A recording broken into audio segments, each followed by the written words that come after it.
gonna try this again. Let's see if this will work. Woo! That is post-jazzercise sweat. The more I hydrate, the more sweaty I am. It's September 11th,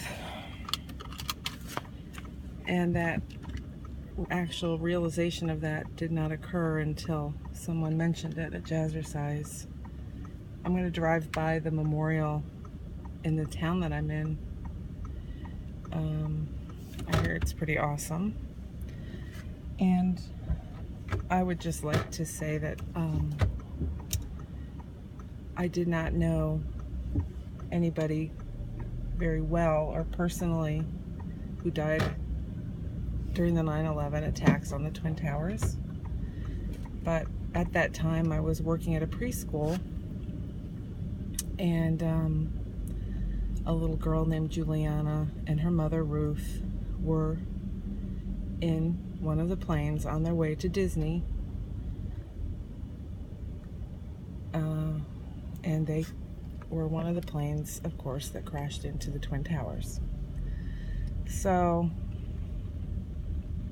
the personal part of 9/11 is that my son was 4 months old at the time, and I was watching the news, which I didn't do that very often when he was little. I didn't sit and watch the news, but I was watching that day, and it was the most beautiful day.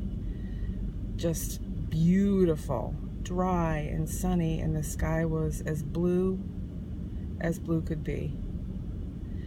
And I was watching the news, and it was Diane Sawyer and that other dude. I'm sorry, I don't remember his name. It'll come to me. It'll float on through. And they started to report on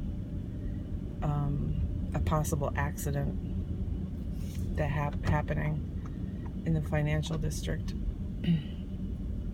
which we now know was the attack on the Twin Towers. And wow, that was brutal.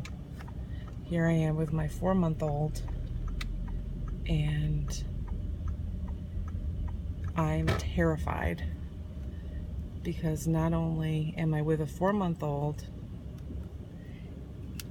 all alone in my house, but my husband at that time was shipping out, and he was between Alaska and Hawaii, and I couldn't talk to anybody. There was no one to talk to. So it was so scary, and I remember just for days afterwards, if I heard any kind of airplane or anything in the sky, I was terrified. I'm gonna step out and look at the memorial right now, and I'll take some pictures.